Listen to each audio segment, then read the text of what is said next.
자, 노벨상 수상자들의 오리지널 논문으로 배우는 과학, 세상에서 가장 쉬운 과학 수업, 양자광학에 대한 이야기예요. 굉장히 어렵죠. 광학은 빛광자를 써서 빛에 대한 물리를 다룬 물리학을 광학이라고 부르는데 거기에 양자가 붙었어요. 그러니까 양자역학적으로 해석된 빛의 성질들을 갖다가 다루게 되는 그런 굉장히 어려운 과목이 양자광학이죠. 역시 양자광학이라는 그런 내용도 물리학과에서는 학부 과정에서는 공부할 수가 없어요. 굉장히 어렵기 때문에. 그래서 대학원 과정에서 개설되는 과목이죠. 자, 이 책에서는 우선 빛이 입자냐 파동이냐 하는 입자설 파동설에 대한 대립에 대한 역사부터 쭉 훑어봤어요. 처음에는 당연히 빛이 파동이라는 설이 굉장히 앞서게 되죠. 회절이나 간섭 이런 것들이 빛을 입자로 생각해서는 설명이 안 되니까 안 되고, 그 다음에 파동으로는 설명이 되죠. 하지만 결국 프랑크의 양자 가설이 등장하고 나서 빛은 어떤 광자라는 입자, 알갱이라고 하는 사실이 알려지면서 빛은 입자이면서 동시에 파동이다 라고 하는 이중적인 성질을 가진다는 것이 물리학자들에서 알려지게 되죠. 자, 이러한 빛의 광자 이론, 여기에서 등장하게 되는 최고의 어떤 발명품 중에 하나가 바로 레이저예요. 그래서 이 책에서는 레이저의 발명에 얽힌 이야기, 그리고 레이저의 기본 이론을 아인슈타인이 어떻게 만들어냈는지 하는 레이저 기본 이론에 대한 이야기를 갖다가 여러분들한테 한번 들려줘 봤고요. 그 다음에 빛을 이용한 통신에 대한 역사, 우리가 처음에는 횃불을 이용해서 봉화를 이용해 가지고 불빛을 보고 서로 연락을 하는 이러한 이 고전적인 광통신에서 결국 현대적인 광통신으로 어떻게 바뀌는지, 그리고 광섬유는 어떻게 만들어졌는지, 이런 얘기들을 갖다가 광통신에서 다뤄봤어요.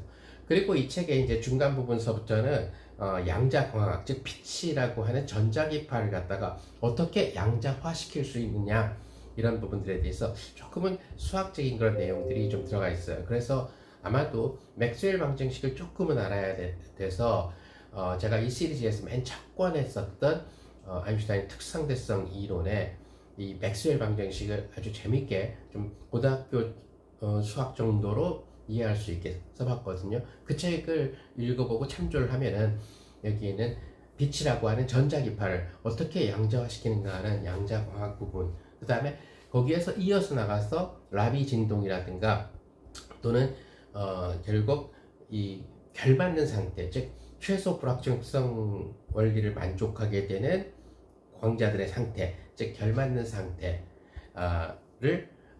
유도하는 이 과정을 갖다가 여러분들이 조금 이해할 수 있을 거예요. 아무튼 이 부분은 수학적으로는 조금 어렵지만은 조금 전에 얘기한 것처럼 맥스웰 방정식을 안다면은 그리 어렵지 않게 이해할 수 있을 거라는 얘기예요. 자, 그렇게 해서 우리가 양자광학을 갖다가 수학적으로, 수식적으로 조금은 다뤄봤어요. 뭐 제임스 커밍스 모델이라든가 또는 라비 진동 이런 것들을 갖다가.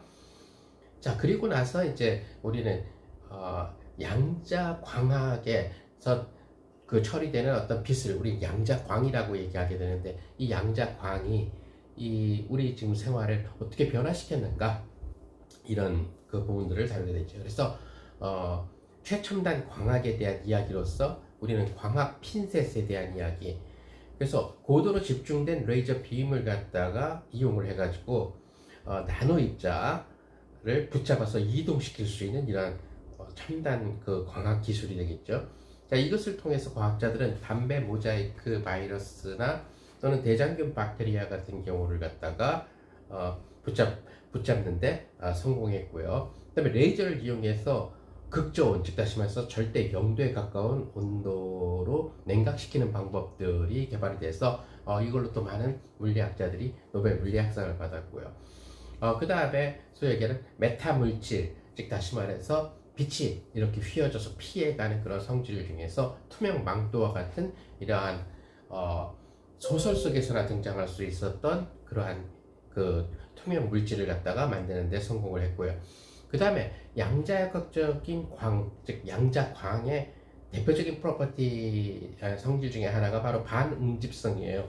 그래서 얘네들이 몰켜 다니질 않고 한 광자, 그 다음 광자, 그 다음 광자 이렇게 띄엄띄엄 떨어져서 다닐 수 있다는 것이 결국 양자광의 특징이 되는데, 자, 이것을 이용을 하게 되면은 소위 양자 컴퓨터의 큐비트라는 시그널로서 사용될 수가 있다는 거죠. 즉 다시 말해서 양자광은 결국 양자 컴퓨터를 만드는데 굉장히 중요한 역할을 한다는 것을 이 책을 통해서 여러분들이 볼 수 있을 거예요. 그래서 다소 어려운 내용이지만 역사와 곁들여져 있기 때문에 쭉 차근차근 읽어보게 되면은 이것이 양자광학이라는 이론이구나 라는 사실을 이 책을 통해서 알 수 있을 거예요.